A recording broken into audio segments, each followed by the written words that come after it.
Hey guys, Nostalgic Dan 1 again here, back again with another new video for you guys.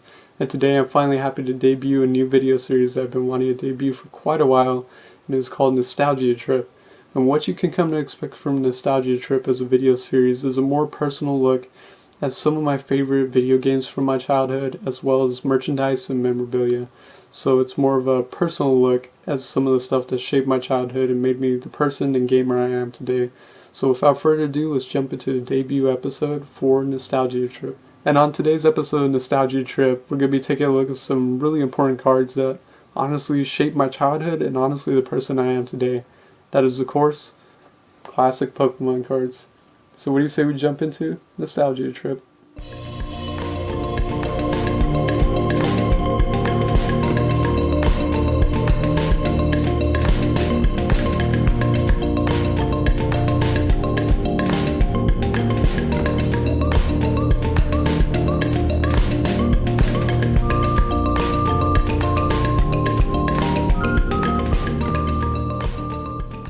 Now, Pokemon cards bring me back to an early part of my childhood. I was addicted to the likes of Pokemon Blue and Pokemon Yellow on my great Game Boy Color, and this is essentially around the time when I just started delving into the culture of Pokemon in general. Since then, I began falling in love with Pokemon. I wanted everything Pokemon in my life. I watched the animated show, I bought the figures, movies, books, and toys. I was obsessed with Pokemon. Even though I loved the games for their RPG mechanics, great design, and music, I couldn't quite explain to you what was so addicting for me about these creatures back then. Maybe it was the fact that they were so unique, imaginative, and yet there was something familiar about them at the same time.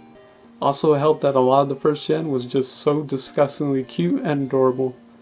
Nintendo certainly knew what they were doing with the series from early on, and respectively, the merchandising as well. But naturally, my love for Pokemon carried on with the trading cards.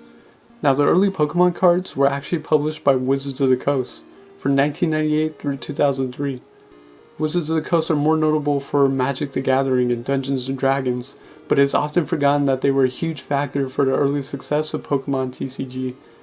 The Pokemon trading card game was later taken over by Nintendo themselves in 2003, and while it is honestly one of the last remaining connections to the origins of Nintendo as a playing card company, well, there was an e-reader, but that's a whole nother story for a whole nother video.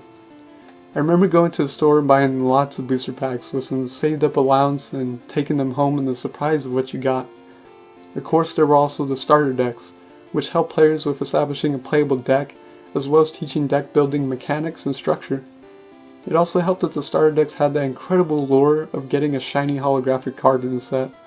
And well, to be honest, back then it was hard to say no to those gorgeous holo Pokemon cards, so naturally I bought many starter decks back then as well. However, back then when I was collecting Pokemon cards, I never actually knew a thing about playing the real trading card game, and honestly still don't. I honestly didn't care that I didn't know how to properly use and play the cards. I collected the cards because it was more Pokemon. It was the allure of the packaging, the beautiful artwork of my favorite Pokemons, and the overall aesthetic presentation of the cards in general. They were simply put pretty to look at, and still are. Every now and then I find myself whipping out my binder of Pokemon cards, and taking a flip through while at the same time reveling in a part of my childhood. A part of my childhood which got me into gaming. A part of my childhood which established the concept of collecting for me.